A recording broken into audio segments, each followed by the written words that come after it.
Pode se sentar, eu não mereço tudo isso, não. Agora, se Jesus merece, vamos dar uma salva de palmas a Jesus? Ele merece tudo isso. Boa tarde a todos, obrigado, Felipe, bom te ver, todos vocês, bom vê-los, obrigado aos meus irmãos que estão aqui, uma galera da igreja aí, feliz de vê-los. Diego, obrigado pelo convite, é uma honra para mim poder trazer uma rápida reflexão. Sei que vocês estão o dia inteiro aqui, acompanhei algumas coisas online, estão o dia inteiro recebendo conteúdo pesado, tutano aí para poder seguirem suas sonhos, suas metas, suas vendas. Mas eu queria deixar uma reflexão baseado naquilo que eu creio. Sou pastor da Igreja Mesa, estou aqui em Maceió, vai fazer há 11 anos, era pastor lá em São Paulo, já cuido de pessoas há muitos e muitos anos, há quase 20 anos. Então eu vou falar da minha fé, vou falar do que eu creio. Se você não crê, como o Felipe sabiamente falou, se você não crê, tudo bem, respeito, mas o que ele falou está na Bíblia. Não sei se você sabe que a Bíblia fala, tudo que o homem planta, ele colhe. A lei da semeadura é para aquele que crê e para aquele que não crê. Então você vai tratar bem as pessoas sem crer, você vai colher isso na tua vida sem crer, porque é a lei da semeadura. Então se você não crê, você pode usar tudo que eu vou te falar aqui através de uma semeadura para a tua vida pessoal. Mas o meu desejo é que, se você não crer, você saia daqui crendo alguém muito maior do que todos nós. Amém?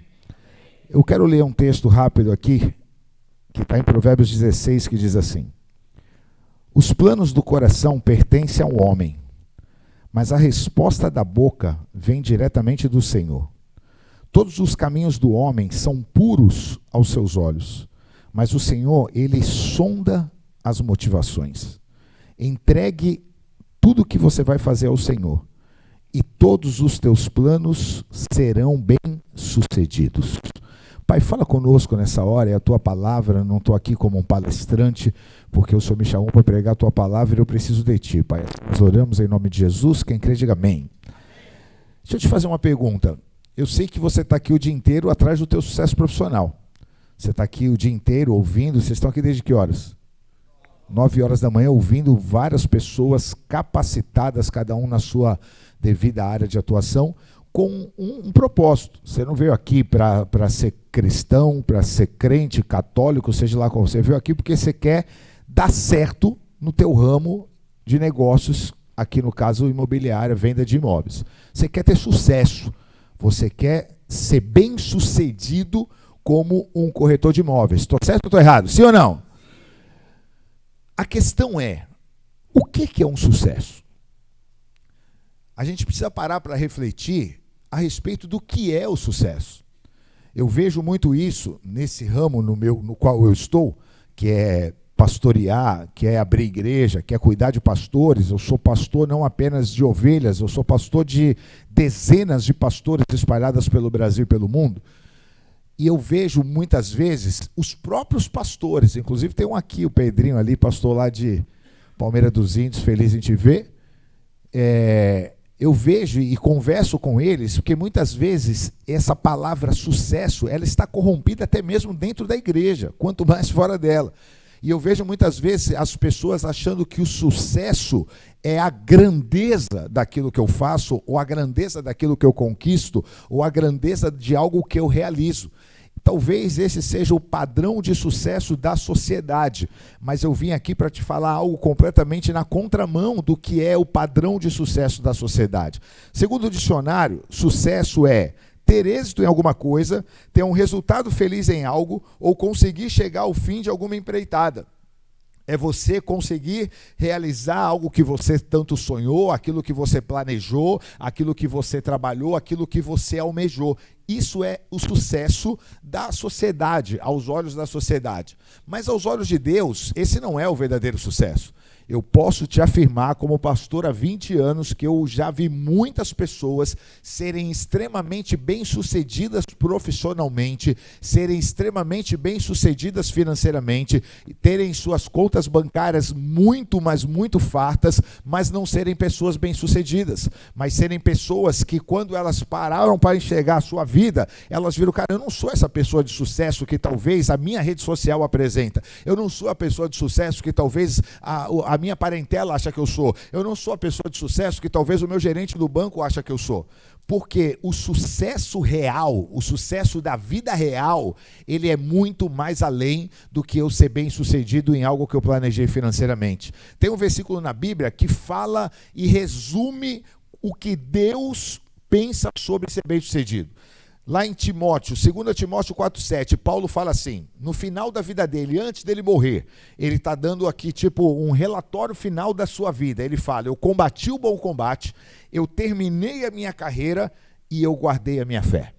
Olha só, ele está dando um resumo do que foi a vida dele, e ele foi um homem bem-sucedido, um homem que implantou, não sei se você conhece a história do apóstolo Paulo, mas depois de Jesus, ele foi o maior cara da Bíblia, ele foi o cara que mais implantou igreja, o cara que mais pregou o evangelho, o cara que mais fez milagre, o cara que mais atuou, o cara que mais ensinou, o cara que escreveu grande parte da Bíblia do Novo Testamento, foi ele que escreveu. Então, pensa num cara que para o cristão é bem-sucedido, se chama Paulo, e ele traz o resumo do que é ser bem-sucedido. Ele fala, eu combati o bom combate, eu terminei a minha carreira e eu guardei a fé. Sabe o que ele está falando? O padrão de sucesso que Deus vê, o padrão de sucesso que mais importa, não é como foi a minha vida, mas é se eu combati as minhas dificuldades, é se eu enfrentei. Ele fala, eu combati o bom combate. Sabe o que ele está falando? Eu tive muita treta na vida. Eu tive muita dificuldade. Se você estudar um pouquinho só a história desse camarada, você pensa num cara que sofreu, foi Paulo. E ele fala, eu combati. Não é que eu sou bem sucedido porque eu não tenho problema, não é porque eu sou bem sucedido porque minha vida é uma maravilha, e eu vivo em Dubai, e eu vivo viajando e conhecendo as nações, e eu sempre prospero, e todas as minhas vendas dão certas. Não é que eu sou bem sucedido porque tudo que eu sonho eu realizo, não é porque eu sou bem sucedido porque eu coloquei tudo em prática que eu aprendi hoje aqui, e aí tudo que eu coloquei em prática funcionou, foi mil maravilhas. Não, ele está falando, eu fui bem sucedido porque eu combati as minhas guerras, eu combati os meus problemas, eu enfrentei os meus medos, eu enfrentei a minha escassez. Quem está aqui? Ele fala, eu terminei a carreira, ele fala, eu fiz o que eu tinha que fazer, eu cumpri o meu propósito de vida, eu fui até o final, no dia bom, no dia mau. Eu gostei de uma frase que ele colocou agora aqui, crianças fazem o que gosta, homem faz o que precisa fazer. Isso é uma real. Eu terminei a minha carreira, mas eu guardei a minha essência, eu guardei a minha fé. Eu não terminei com a minha fé corrompida, como muitos homens na Bíblia terminaram. Muitos homens começaram bem, mas muitos homens terminaram mal. Por isso que Eclesiastes fala, o mais importante não é como você começa, é como você vai terminar. E será que se você continuar vivendo a vida do jeito que você está hoje, a vida do jeito que você propôs vivê-la hoje, você vai chegar no final dela daqui a alguns anos e vai poder falar, eu guardei a minha fé? A minha família está guardada na minha fé?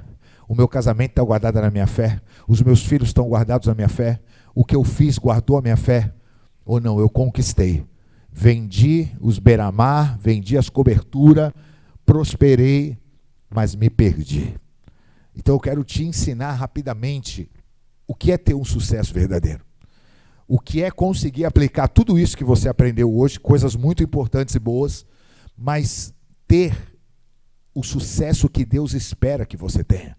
Ter o verdadeiro sucesso, que não é exterior, ele começa no interior. E esse texto que nós lemos fala sobre isso. Sabedoria de Salomão. Pensa num cara sábio, foi o cara que escreveu esse texto que nós lemos em Provérbios. É diferente da inteligência humana. Você aprendeu coisas aqui humanas, inteligentes, de pessoas que têm muito gabarito para te ensinar. Mas esse cara que está te ensinando, que não sou eu, é o Provérbios, esse cara tem a inteligência do alto, a inteligência de Cristo, é a sabedoria de Deus. E ele começa o texto falando, os homens fazem planos, mas a resposta final vem do Senhor. E eu sei que você fez muitos planos aqui hoje, muitos planos. Network, vendas, negócios, projeção futura, ter a minha imobiliária, onde eu vou vender. Você fez muitos planos, mas a resposta final vai vir de Deus para a tua vida. E essa resposta final, ela está totalmente conectada aos versículos seguintes, que nós também lemos. Nós lemos o versículo 1, 2 e 3 de Provérbios 16. Então ele começa no 1 falando, o homem faz planos. É legal fazer plano, faça mesmo. Agora, a resposta final vai vir de Deus. Sabe quando você faz aquele plano, meu dia vai ser assim, vai ser assado, e quando você chega no final do dia, fala, cara, não foi nada daquilo que eu planejei, foi tudo diferente. É porque você faz planos, mas Deus que vai dar a resposta final. Mas essa resposta final de Deus, ela está completamente relacionada ao versículo 2 e 3. Quem quer aprender, diga eu quero. O versículo 2, ele fala assim, presta atenção no que ele diz no versículo 2. Todos os caminhos do homem são puros aos seus olhos. Olha, está todo mundo aqui aos nossos olhos com uma motivação maravilhosa. Está todo mundo aqui louco para aprender, todo mundo aqui com sede de querer crescer. Olha só que coisa legal, investi o meu dia para aprender nisso. Maravilha, aos nossos olhos, aos olhos dos palestrantes, é legal ver vocês quererem ouvir, tal. Mas a questão é, o que ele diz no final? Mas o Senhor, ele pesa a motivação. Olha a sabedoria aqui falando, que é muito além da minha inteligência, da inteligência de todos esses homens que vieram aqui falar. Não tem a ver com nada humano, tem agora a ver com algo divino. A gente tem algo aos nossos olhos que parece legal a nossa motivação. Parece que é legal os nossos planos, a nossa ideia, mas Deus sonda a nossa motivação. E qual que é a real motivação do nosso coração? Qual que é a real motivação de você querer prosperar? Qual que é a real motivação de você querer ser bem-sucedido? Que entenda, não é pecado querer ser bem-sucedido. Eu quero ser um pastor bem-sucedido. Eu quero ser um pai bem-sucedido. Eu quero ser um esposo bem-sucedido. Eu quero ser um cidadão bem-sucedido. Eu quero ser um empreendedor bem-sucedido. Não é pecado querer ser bem-sucedido. O problema é qual é a nossa motivação. Qual é a motivação de nós querermos? Eu estava atendendo agora umas pessoas que nós estamos cuidando lá de Natal, lá do Rio Grande do Norte. E a pessoa me fez uma pergunta, que não tem nada a ver com o contexto que nós estamos aqui, nem com o meu contexto, mas tem tudo a ver com isso que eu quero te falar. E ele me fez uma pergunta aleatória do nada, ele me perguntou assim, pastor, eu vi que o senhor já foi muito forte alguns anos atrás. Se você me conhece há muitos anos, eu cheguei a pesar 105 quilos, que eu treinava musculação pesado, hoje eu peso 80. Eu tinha 25 quilos a mais. E ele perguntou assim, e aí, é lógico que o senhor não chegou com 105 quilos natural, né? O senhor tomou umas bombas. Eu falei, tomei. E ele falou assim, e aí, eu quero tomar, é pecado eu tomar bomba? E não está escrito na Bíblia que é pecado tomar bomba, mas sabe o que eu tive que falar para ele? Qual que é a motivação que você vai tomar bomba? Qual que é a motivação que você vai tomar testosterona? Você está doente?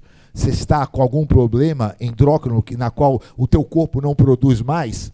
E aí você vai precisar procurar um médico, o médico vai te receitar isso, e aí vai melhorar a tua qualidade de vida, porque a testosterona do homem baixa, ela gera vários problemas de motivação, de ereção, de tristeza, é o termômetro do corpo. Ele falou, não, é porque eu quero ficar forte, é porque eu quero ficar aparente bonitão.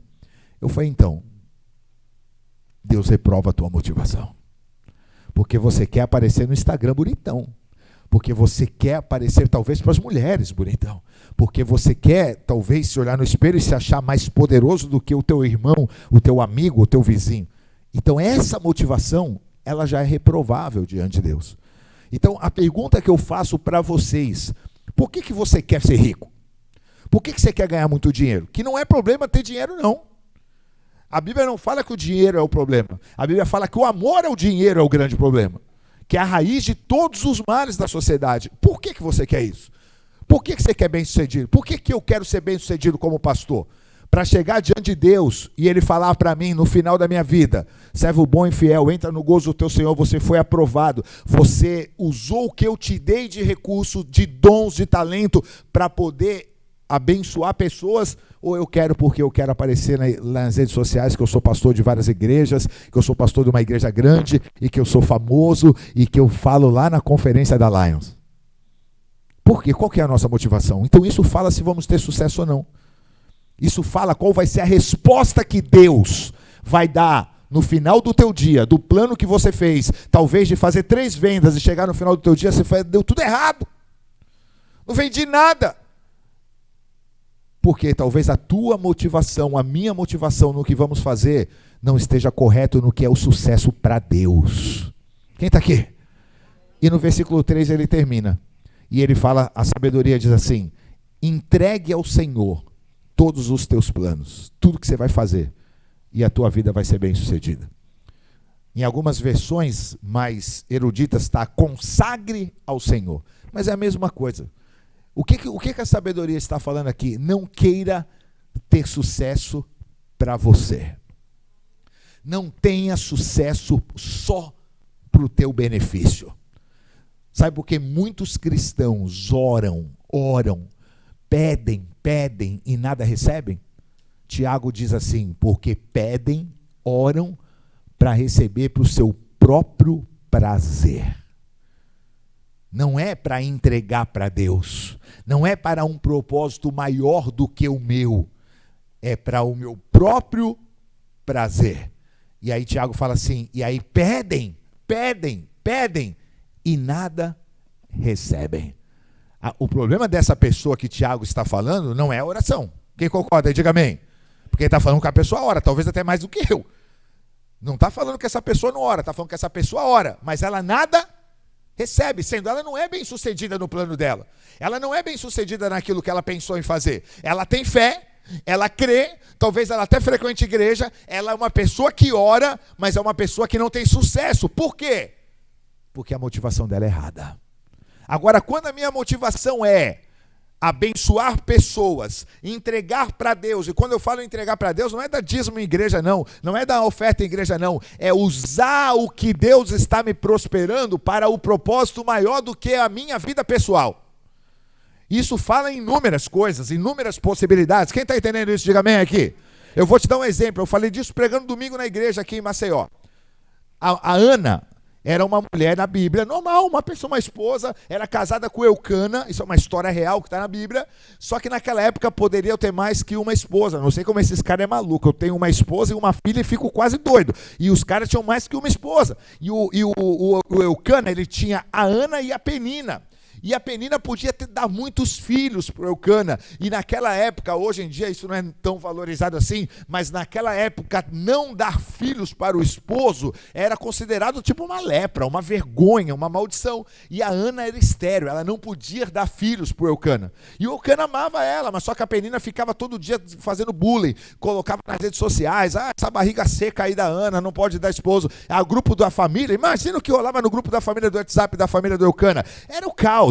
E a Ana vivia como? Deprimida, opressa, precisava fazer terapia, era triste, e ela queria, e ela pedia, porque ela tinha fé, e ela pedia para Deus e nada acontecia. Anos se passaram e nada acontecia da Ana ter filho. E a Penina todo ano engravidava, parecia um coelho para o Eucana, todo ano dava um filho para o Eucana. Um dia a Bíblia fala que a Ana foi até o culto. E lá no culto ela começou a orar, como ela sempre fazia. O texto fala, como ela sempre fazia, ela orava. E ela estava orando agora com muita amargura. E ela chorava porque ela estava extremamente triste. Não sei se você já chegou naquele dia da tua vida que você parece estar chegando no limite, nada dá certo, você só é humilhado, você não consegue prosperar, não tem sucesso, as pessoas zombam. Ela estava se sentindo assim. E ela estava ali orando e ela sussurrava, não falava alto, só sussurrava. O pastor da igreja, chamado Eli, chegou nela e falou assim, você está bêbada dessa hora do dia, olha que pastor doido, você está bêbada dessa hora do dia, de manhã você está na igreja bêbada. Ela fala, não estava bêbado não, eu estava só angustiada, porque eu quero um filho. Só que ela fez uma oração diferente aquela manhã. A Bíblia fala que a Ana falou assim, Deus, se o Senhor me der um filho, eu vou entregar ele aqui no templo, e ele não vai ser meu, ele vai ser teu. Consagre ao Senhor os teus planos, eles serão bem-sucedidos. Ela falou, eu vou entregar esse menino para o Senhor. Ele não vai ser para o meu benefício, para eu esfregar na cara da endemoniada da Penina. Ele vai ser para o Senhor. Ela foi embora. Chegou em casa, sabe o que ela fez? Tem alguma criança aqui? Não, né? Ela teve relações sexuais com o Eucana, seu esposo. Uma noite de amor. E ela engravidou na mesma noite. Uma mulher que pedia há anos e nada acontecia. Para o mesmo Deus. Ela não foi pedir, ela não mudou de religião, ela não mudou de igreja, ela não mudou de Deus. Ela pedia para o mesmo Deus há muitos anos e nada acontecia. Mas naquela noite ela engravidou. O que mudou na vida dela? A oração que ela fez. Ela aplicou isso aqui. Ela aplicou. Ela falou, não é mais para eu esfregar na cara da Penina. Não é mais para eu postar no Instagram que eu não sou mais barriga seca. Não é mais para eu mostrar que agora eu tenho uma filha. É para entregar para o Senhor. Ela engravidou do Samuel, um grande profeta na Bíblia. Amamentou o menino e depois foi e entregou lá para o pastor Eli, que na época não era pastor, o sacerdote do templo. Entregou para o Eli e falou: esse menino é de Deus, ele vai ficar agora aqui, ele vai viver para servir vocês aqui, ó. E esse Samuel se tornou um dos maiores profetas da história da Bíblia. Mas não quero falar do Samuel, eu quero falar da Ana. A Ana foi para onde? Samuel ficou. Se tornou um dos maiores profetas da história da Bíblia. Você pode pesquisar sobre Samuel. Foi o filho da Ana. Mas o que aconteceu com a Ana? Ana voltou para casa. Mas voltou para casa transformada. Porque o texto diz: depois ela teve muitos filhos e muitas filhas. Resumindo, ela teve sucesso como mãe e como mulher. O que era improdutivo, o que era frustrante, passou a ser agora sucesso. O que ela fez? Mudou o coração e entregou para Deus. Falou: Deus, não é para mim. Eu não quero vender essa cobertura para eu pegar esse dinheiro e gastar para mim. Eu quero ajudar minha família. Eu quero ajudar os necessitados. Eu quero ajudar a tua obra. Eu quero poder fazer o teu nome conhecido. Eu quero saber o que o Senhor quer que eu faça, porque eu não quero enriquecer para mim. Eu não quero juntar tesouros e morrer e deixar tudo isso daí. Eu quero ajudar pessoas. Deus vai olhar e vai falar: agora sim. Aí do nada você vai estar numa manhã e vai aparecer algo extraordinário na tua vida. Esse é o segredo do sucesso. O segredo do sucesso não é a tua conta bancária explodir. O segredo do sucesso é as tuas mãos estender para o próximo. É você chegar no final da tua vida e poder falar: eu fui um homem de sucesso, uma mulher de sucesso, porque eu combati, eu terminei, eu fiz, mas a minha essência continua guardada. Eu lutei para conquistar, eu trabalhei para conquistar, mas a minha essência está guardada. Então eu quero te falar de essência, porque vocês precisam, na segunda-feira, arregaçar as mangas, ir para o campo, trabalhar, mas com essência. Porque aí você vai ser um imã para a bênção de Deus para a tua vida. Você vai atrair a bênção de Deus para a tua vida. Não pelo que você vai falar, não pelo que você vai postar, porque Deus, ele não precisa que você fale e ele não tem Instagram. Mas quando ele sondar o profundo do nosso coração e encontrar a motivação correta na nossa vida, nas nossas atitudes, na nossa oração, nas nossas vendas, naquilo que nós nos propusemos a fazer diariamente. Eu quero fazer uma oração por vocês. Vem aqui. Vem aqui, eu quero orar por essa empresa, porque essa é uma empresa que tem princípios. É uma empresa na qual ela propôs e te convidou a estar aqui o dia inteiro para te capacitar profissionalmente, te capacitar como ser humano, mas para te capacitar espiritualmente. Tanto é que eu sou pastor, eu não tenho o conteúdo que esses caras têm de venda. Eu não sei vender nada, cara. Sou péssimo. Se eu tiver que vender uma coisa, eu vou morrer de fome. E eles me chamaram para encerrar. Sabe por quê? Porque a essência deles está em combater. Fazer a carreira, vender, trabalhar, produzir. Mas no final do dia, falar: a gente guardou a fé, cara. A gente não se corrompeu para vender um imóvel. A gente não se corrompeu para ter sucesso. A gente não se corrompeu para ter o nosso nome reconhecido. A gente não se corrompeu para ser a maior imobiliária do Brasil. A gente está vivendo isso porque Deus encontrou em nós a motivação correta. Porque nós estamos consagrando essa empresa ao Senhor. Nós estamos consagrando as nossas vendas ao Senhor. E assim nós seremos como Ana. Vamos entregar, mas vamos desfrutar de muitos outros filhos e de muitas outras filhas. Amém? Eu quero orar por eles e quero orar por você que quer receber isso, que quer viver isso na tua vida. Então fecha os teus olhos aí, vamos fazer uma oração.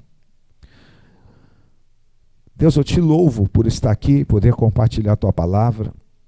E eu te louvo porque Aqui há homens e mulheres que não apenas desejam ser bem-sucedidos aos padrões imobiliários, aos padrões financeiros e aos padrões da sociedade, mas desejam ser bem-sucedidos aos padrões do céu. E eu quero poder abençoá-los como igreja nessa hora. Quero pedir que o Senhor possa sondar o coração deles como proprietários, como diretores, e que o Senhor possa encontrar a motivação correta, assim como Davi disse no Salmo 51, ó Deus, sonda-me, e se há em mim algum caminho que é contrário ao Senhor, que o teu Espírito possa corrigir, que o Senhor possa fazer isso com eles, e também através da vida deles, meu Deus, para que assim os corretores, os colaboradores possam ser pessoas que estejam, Pai, dentro desse barco, remando para o mesmo lugar, mas remando também com a motivação correta. Que o Senhor visite cada um desses homens e mulheres agora que aqui estão. Que o Senhor possa sondar cada um e que o Senhor, através do teu Espírito, possa constranger e colocar no lugar o que precisa ser colocado, porque nós não queremos chegar no final da nossa vida e poder falar que combatemos o bom combate, que trabalhamos, terminamos a nossa carreira, cumprimos a nossa meta profissional, mas perdemos a nossa essência, perdemos a nossa fé, perdemos a nossa família, perdemos o nosso casamento. Não, nós queremos sim combater, nós queremos sim produzir, trabalhar, arregaçar as mangas, mas nós queremos chegar no final da nossa vida e poder falar, o verdadeiro sucesso é que a nossa essência está guardada, a nossa fé está guardada. Por isso eu quero interceder e pedir por cada um deles, que o teu Espírito faça algo, para que verdadeiramente eles vivam, e sejam bem-sucedidos com os teus padrões, em nome de Jesus. Amém, amém e amém. Dá uma salva de palmas a Jesus. Obrigado por poder compartilhar o coração de Deus com vocês, tá bom? Amém, amém. Muito obrigado, pastor. Palavra de bênção. E não pode sair sem um presente, né? O senhor já vai se acostumando que vai ter mais.